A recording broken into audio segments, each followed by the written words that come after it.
Friends, എല്ലാവർക്കും ഇന്നത്തെ എൻ്റെ ഒരു പുതിയ വീഡിയോയിലേക്ക് സ്വാഗതം. എല്ലാവരും തമ്മിൽ കണ്ടിട്ടുണ്ടാകും. നമ്മുടെ ഇന്നത്തെ ടോപ്പിക്ക് എന്തിനെ കുറിച്ചിട്ടാണെന്നുള്ളത് പ്രഗ്നൻസി ടൈമിലുള്ള ഹെയർ റിമൂവലിനെ കുറിച്ചിട്ടാണ് ഇന്നത്തെ വീഡിയോ വരുന്നത്. ഇതെനിക്ക് ആക്ച്വലി ഒരു കമൻറ്റ് വന്നിട്ടുള്ളതായിരുന്നു. ഒരു കുട്ടി എൻ്റെ ഡെലിവറി സ്റ്റോറിയിലോ മറ്റോ കമൻറ്റ് ചെയ്തിട്ടുള്ളൊരു ക്വസ്റ്റ്യൻ ആയിരുന്നു ഇത്.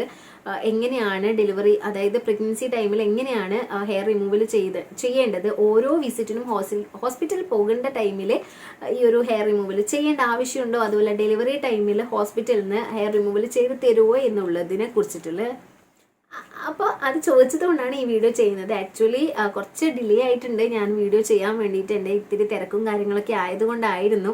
പിന്നെ നമുക്ക് കമൻറ്റ് വന്നു കഴിഞ്ഞാൽ ആ ഒരു കമൻറ്റ് എന്തായാലും ഞാൻ നിരസിക്കില്ല. അതുകൊണ്ടാണ് ഇത്ര ലേറ്റ് ആയി കഴിഞ്ഞാലും ഞാൻ ആ വീഡിയോ ചെയ്യാമെന്ന് കരുതിയത്.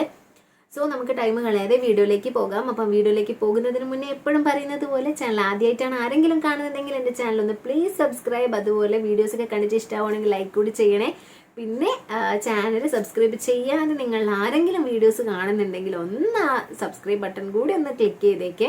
ഫസ്റ്റ് തന്നെ പറയട്ടെ, പ്രഗ്നൻസി ടൈമിൽ ഹെയർ റിമൂവൽ ചെയ്യുന്നതിനെ കൊണ്ട് ഒരു പ്രശ്നങ്ങളും പ്രോബ്ലംസും വരാനില്ല. ഓക്കെ, ഒരു കണക്കിന് നോക്കുകയാണെങ്കിൽ പ്രഗ്നൻസി ടൈമിൽ ഹെയർ റിമൂവൽ ചെയ്യുന്നത് നല്ല കാര്യം തന്നെയാണ്. കാരണം ഇൻഫെക്ഷൻസ് തടയാൻ വേണ്ടിയിട്ടും, അതുപോലെ ഡോക്ടേഴ്സ് PV കാര്യങ്ങളൊക്കെ ചെയ്യുന്ന സമയത്ത് ഡോക്ടേഴ്സിന് കുറച്ചുകൂടി കൺവീനിയൻ്റ് ആകാൻ വേണ്ടിയിട്ടും ഈ ഹെയർ റിമൂവൽ ചെയ്യുന്നത് നല്ലതാണ്. എന്നിട്ട് നിങ്ങൾ ഈ ഹെയർ റിമൂവൽ ചെയ്തിട്ടില്ല എന്ന് പറഞ്ഞിട്ട് വേറെ വലിയ പ്രശ്നമൊന്നും ഇല്ല എന്താണോ. ഓക്കെ, നിങ്ങൾക്കതൊരു കുറച്ച് നീറ്റായിട്ട് ക്ലീനായിട്ട് കീപ്പ് ചെയ്യണമെങ്കിൽ നിങ്ങൾക്ക് ഹെയർ റിമൂവൽ ചെയ്യാം.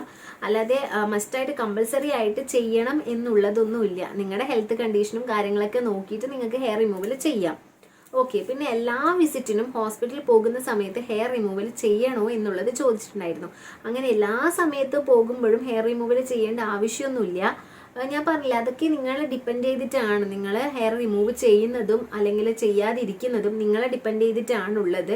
പിന്നെ ഈ പറഞ്ഞതുപോലെ ഡോക്ടേഴ്സിന് PV ചെയ്യുക, അല്ലെങ്കിൽ നിങ്ങൾ സ്കാനിങ് ഒക്കെ അങ്ങനെ ചെയ്യുന്നുണ്ടെങ്കിൽ, വെജൈനൽ എക്സാമിനേഷനൊക്കെ ചെയ്യുന്നവരാണെങ്കിൽ നിങ്ങൾക്ക് അവരുടെ ഒരു കൺവീനിയൻ്റ് അനുസരിച്ചിട്ട് നിങ്ങൾക്ക് അവർക്ക് കുറച്ചും കൂടി, അതായത് എക്സാമിൻ ചെയ്യുന്ന ഡോക്ടേഴ്സിനായി കഴിഞ്ഞാലും സ്കാനിങ് ഡോക്ടേഴ്സിനൊക്കെ കുറച്ചും കൂടി എളുപ്പമാക്കാൻ അല്ലെങ്കിൽ ഒരു കൺവീനിയൻ്റ് ആക്കാൻ വേണ്ടിയിട്ട് നിങ്ങൾക്ക് ഹെയർ റിമൂവ് ചെയ്യാം. ഓക്കെ, അല്ലാതെ അതൊരു മസ്റ്റായിട്ടൊരു കമ്പൽസറി ആയിട്ടുള്ളൊരു കാര്യമൊന്നുമല്ല. പിന്നെ ഏതാണ് ഏറ്റവും സേഫ് ആയിട്ടുള്ള മെത്തേഡ് എന്ന് ചോദിച്ചിട്ടുണ്ട് ഈ ഒരു ഹെയർ റിമൂവൽ ചെയ്യാൻ വേണ്ടിയിട്ട്. സോ എൻ്റെ ഒരു അഭിപ്രായത്തിൽ പറയുകയാണെങ്കിൽ, ഞാനും ഇതുപോലെ തന്നെ ഡെലിവറി ടൈം അല്ലെങ്കിൽ പ്രഗ്നൻസി ടൈമിൽ ഹെയർ റിമൂവലിനെ കുറിച്ചിട്ട് കുറച്ച് വീഡിയോസൊക്കെ കണ്ടിട്ടുണ്ട്, ഡോക്ടേഴ്സിൻ്റെ വീഡിയോസ് കണ്ടിട്ടുണ്ട്. അപ്പോൾ അതിലൊക്കെ പറഞ്ഞിട്ടുള്ള ഒരു കാര്യം, നിങ്ങൾ ട്രിം ചെയ്യുന്നതായിരിക്കും ഏറ്റവും ബെറ്റർ. ഓക്കെ, നിങ്ങൾ റേസർ വെച്ചിട്ട് റേസ് ചെയ്യുന്ന സമയത്ത് ഫുൾ അവിടുത്തെ ഹെയർസും നിങ്ങൾക്ക് ഒരിക്കലും റേസർ വെച്ചിട്ട് കളയാൻ, റിമൂവ് ചെയ്യാൻ സാധിക്കില്ല. എന്തായാലും അതിൻ്റെ ഒരു ചെറിയ ചെറിയ ഭാഗങ്ങളുണ്ടാവും. സോ അത് നിങ്ങൾക്ക് അവിടെ വെള്ളമൊക്കെ തട്ടുന്ന സമയത്ത് ഇൻഫെക്ഷൻ ആവാൻ സാധിക്കുന്നുണ്ട്, അല്ലെങ്കിൽ ഒരു ഇച്ചിങ് വരാനുള്ള ചാൻസ് ഒക്കെ ഉണ്ട്. സോ റേസർ അങ്ങനെ അവർ പ്രിഫർ ചെയ്യുന്നില്ല. ഓക്കെ, പിന്നെ വരുന്നത് പറഞ്ഞോലെ കോമൺലി പറയുന്നത് പോലെ ട്രിം ചെയ്യാം. സിസേഴ്സ് വെച്ചിട്ട് നിങ്ങൾക്ക് ട്രിം ചെയ്യാം, ഇല്ലയെന്നുണ്ടെങ്കിൽ ട്രിമ്മർ വെച്ചിട്ട് ട്രിം ചെയ്യാം. ഓക്കെ, ഈ വാക്സിങ്ങും ബ്ലീച്ചിങ് അങ്ങനത്തെ സാധനങ്ങളൊന്നും ഈ പ്രഗ്നൻസി ടൈമിൽ പ്രത്യേകിച്ച് പ്രിഫർ ചെയ്യുന്നില്ല. കാരണം സെൻസിറ്റീവ് ആയിട്ടുള്ള ഏരിയ ആണ്, അതുപോലെ പ്രഗ്നൻ്റ് ആയിട്ടുള്ളതാണ്. ഹാർഷായിട്ടുള്ള കെമിക്കൽസും കാര്യങ്ങളൊന്നും ആ ടൈമിൽ നമ്മൾ കഴിവതും യൂസ് ചെയ്യുന്നത് ഒഴിവാക്കണം. പിന്നെ വാക്സിൻ ഒക്കെ നല്ല പെയിനാണ്. അങ്ങനെ പെയിനിൽ നമ്മൾ ആ വാക്സിൻ ഒക്കെ ചെയ്യുന്ന സമയത്ത് അത് പ്രഗ്നൻ്റ് ആയ ലേഡീസിന് നല്ല രീതിയിൽ ബുദ്ധിമുട്ടുണ്ടാക്കും.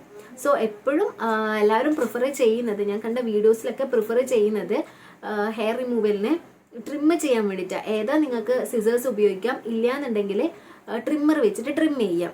ഓക്കെ, ഇനി വന്നൊരു ക്വസ്റ്റ്യൻ ആയിരുന്നു, അതിൽ തന്നെയുള്ളൊരു ക്വസ്റ്റ്യൻ തന്നെയാണ്. ഡെലിവറിക്ക് പോകുന്ന സമയത്ത് നമ്മൾ തന്നെ അതായത് ഈ ഹെയർ റിമൂവ് ചെയ്യണോ, അല്ലെങ്കിൽ ഹോസ്പിറ്റലിൽ നിന്ന് അതിനുള്ള സൗകര്യം ഫെസിലിറ്റീസ് ഉണ്ടാവുമോ എന്നുള്ളതൊക്കെ. ഇത് ഞാൻ മുന്നേ എൻ്റെ ഒരു ലേബർ ട്യൂബ് ഇടുന്നൊരു വീഡിയോയിലാണെന്ന് തോന്നുന്നത് പറഞ്ഞിട്ടുണ്ടായിരുന്നു. എനിക്ക് ട്യൂബ് ഇടുന്ന, അതായത് ഡെലിവറിക്ക് തൊട്ട് തലേത്തെ ദിവസമായിരുന്നു എനിക്ക് ട്യൂബ് ഇട്ടിട്ടുണ്ടായിരുന്നത്. ആ ഒരു സമയത്ത് ട്യൂബ് ഇടാൻ നോക്കുന്ന സമയത്ത് ഇങ്ങനെ ഞാൻ ഓൾറെഡി ഹെയർ റിമൂവലൊക്കെ ചെയ്തിട്ടാണ് ഹോസ്പിറ്റലിൽ പോയിട്ടുണ്ടായത്. എന്നാൽ കൂടി അവിടുന്ന് സിസ്റ്റേഴ്സ് ഹെയർ റിമൂവൽ ചെയ്ത് തന്നിട്ടുണ്ടായിരുന്നു. അവർ ഇതുപോലെ ഹെയർ റിമൂവലൊക്കെ ചെയ്ത് ക്ലീൻ ആക്കി തന്നിട്ടുണ്ടായിരുന്നു. നമ്മൾ ഓക്കെ ചെയ്തിട്ടാണ് പോകുന്നതെങ്കിലും അവരുടെ സൈഡിൽ നിന്ന് അവരെന്തായാലും അത് ചെയ്തു തരും. ഇപ്പോൾ എല്ലാ ഹോസ്പിറ്റലിൽ ഉണ്ടോയെന്ന് അറിയില്ല. ഞാൻ കൺസൾട്ട് ചെയ്തത്, എൻ്റെ ഡെലിവറി നടന്നത് പ്രൈവറ്റ് ഹോസ്പിറ്റലിലാണ്. സോ ആ ഒരു അനുഭവമേ എനിക്കിപ്പോൾ പറയാൻ സാധിക്കൂ. എല്ലാ ഹോസ്പിറ്റലിലും ഈ ഒരു ഫെസിലിറ്റി ഉണ്ടോ എന്ന് എനിക്കറിയില്ല. എന്നാലും ഞാൻ 2-3 ഫ്രണ്ട്സിൻ്റെ അടുത്ത് ചോദിച്ച സമയത്ത് അവർക്കൊക്കെ ഇങ്ങനെ ഹെയർ റിമൂവൽ ചെയ്ത് കൊടുത്തിട്ടുണ്ട് ഡെലിവറി സമയത്ത്. ഓക്കെ, അപ്പോൾ അതാലോചിച്ച് നിങ്ങൾ ടെൻഷൻ ആവേണ്ട കാര്യമില്ല. ഇപ്പം എനിക്കൊന്ന് മിക്ക ഹോസ്പിറ്റൽസിലും ഈ ഒരു ഫെസിലിറ്റീസ് ഉണ്ട്. ഡെലിവറിക്ക് മുന്നേ സിസ്റ്റേഴ്സോ അല്ലെങ്കിൽ ആരെങ്കിലും നിങ്ങൾക്ക് ഹെയർ റിമൂവ് ചെയ്ത് തരും. ഓക്കെ, അപ്പോൾ ഇത്രയും കാര്യങ്ങൾ മാത്രമേ എനിക്ക് ഈ ഒരു ടോപ്പിക്കിനെ കുറിച്ച് പറയാനുള്ളൂ. വേറെ വലുതായിട്ടൊന്നുമില്ല. ആ കുട്ടി ചോദിച്ച കാര്യങ്ങളൊക്കെ ഞാനിതപ്പം വീഡിയോ ആയിട്ട് പറഞ്ഞിട്ടുണ്ട്. സോ അതൊരു കമ്പൽസറി ആയിട്ടുള്ള കാര്യമില്ല, എന്നാലൊട്ട് ചെയ്യുന്നതിനെ കൊണ്ട് വലിയ പ്രശ്നങ്ങളും ഇല്ല. അപ്പോൾ നിങ്ങൾ കറക്റ്റ് ആയിട്ടുള്ള മെത്തേഡ് ചൂസ് ചെയ്യുക, നിങ്ങൾക്ക് കംഫർട്ട് ആയിട്ടുള്ള മെത്തേഡ് ചൂസ് ചെയ്യുക. ഞാൻ കണ്ട വീഡിയോസിലൊക്കെ ഞാൻ പറഞ്ഞിട്ടുണ്ടായിരുന്നു, സിസേഴ്സ് ഉപയോഗിച്ചിട്ടോ അല്ലെങ്കിൽ ട്രിമ്മർ ഉപയോഗിച്ചിട്ട് ട്രിം ചെയ്യുന്നതാണ് ഏറ്റവും നല്ലത്. അപ്പോൾ ഇന്നത്തെ വീഡിയോയിൽ ഇത്ര കാര്യങ്ങളെ പറയാനുള്ളൂ. ഇനി നിങ്ങൾക്ക് ഇതുപോലെ ആർക്കെങ്കിലും എന്തെങ്കിലും ഒരു ടോപ്പിക്കിനെ കുറിച്ചിട്ട് വീഡിയോ ഞാൻ ചെയ്യണമെന്ന് ആഗ്രഹമുണ്ടെങ്കിൽ, അല്ലെങ്കിൽ വീഡിയോ ചെയ്തിട്ട് നിങ്ങൾക്ക് അതിനെക്കുറിച്ച് അറിയണമെന്നുണ്ടെങ്കിൽ എനിക്ക് കമൻ്റായിട്ട് പറയാവുന്നതാണ്. ഇല്ലെങ്കിൽ ഇൻസ്റ്റ ഐ ഡി ഞാൻ മെൻഷൻ ചെയ്യുന്നുണ്ട്, ഇൻസ്റ്റയിൽ നിങ്ങൾക്ക് മെസ്സേജ് അയക്കാവുന്നതാണ്.